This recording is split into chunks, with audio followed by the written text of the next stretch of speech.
දැන් ওই දරුවන්ට ඇත්තටම ඉලක්කයක් නැහැ. මොකද අර ස්ටෝර් වහ දැක්කහම ඉලක්කයක් පහළ වෙන්නේ නැහැ. අද තරුණයෙකුට රස්සාවක් නැහැ නේ මේ රටේ. ඉලක්කයක් ඕන. කොහොමද අපි ඉලක්කයක් ඇති කරගන්නේ? අපි කියමු ව්‍යාපාරික චරිත කතාවක් කියවන්නකෝ.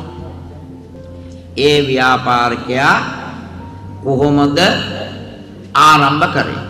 අද කොහෙද ඉන්නේ? ඒ අතරතුර එයාට මූණ පාන්න සිද්ධ වුණු අකරතැබ්බ ඔක්කොම ඒ චරිත කතාවේ තියෙනවා.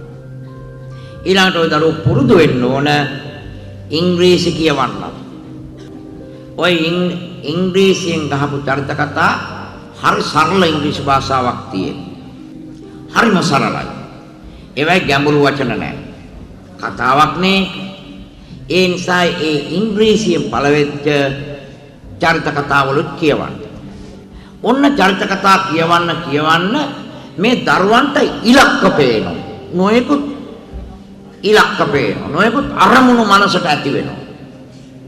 දැන් වෙලා තියෙන්නේ පාසලට එනවා, පාසලේ පොත් ටික කියවනවා, ටියුෂන් යනවා, ගෙදර එනවා, කනවා, නිදා ගන්නවා, ආයේ පාසල. අරමුණක් නැහැ.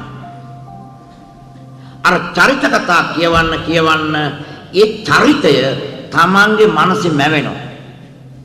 අන්න මැවුනහම තමන්ට ඇති වෙන ශක්තියක්. ඒ චරිත කොහොමද කියලා නෑ.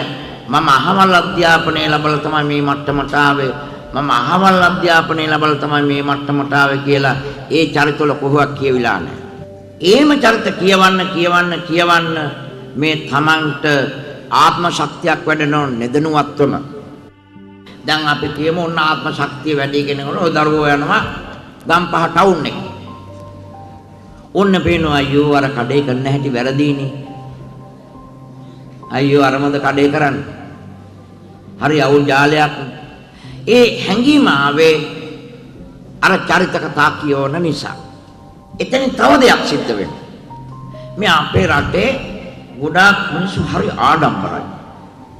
හප්පුවා ඩිංගක් දැනගත්තොත් ළඟට කිට්ටු වෙන්න බෑ. එතකොට අර චරිත කතා කියවලා ලබා ගන්නා වූ පළපුරුද්දෙන් අර ආඩම්බරය කියන එක Tamanට වැටෙනවා. මොකක්වත්ම බැරි මිනිහ තමයි ආඩම්බර. ඇහක් මිනිස්සු ආඩම්බර නැහැ. ඒ නෙතෙන්දී Taman තවත් නිහතමානී තත්වයකටපත් වෙනවා. ඒ චරිත කතාවල තවත් ඉතා වැදගත් දේවල් කියනවා. ප්‍රශ්න වලට කොහොමද මේ ප්‍රශ්නෙට කොහොමද මුහුණ දුන්නේ, අර ප්‍රශ්නෙට කොහොමද මුහුණ දුන්නේ, ඒවත් ඒ චරිත කතාවල අඩංගුයි.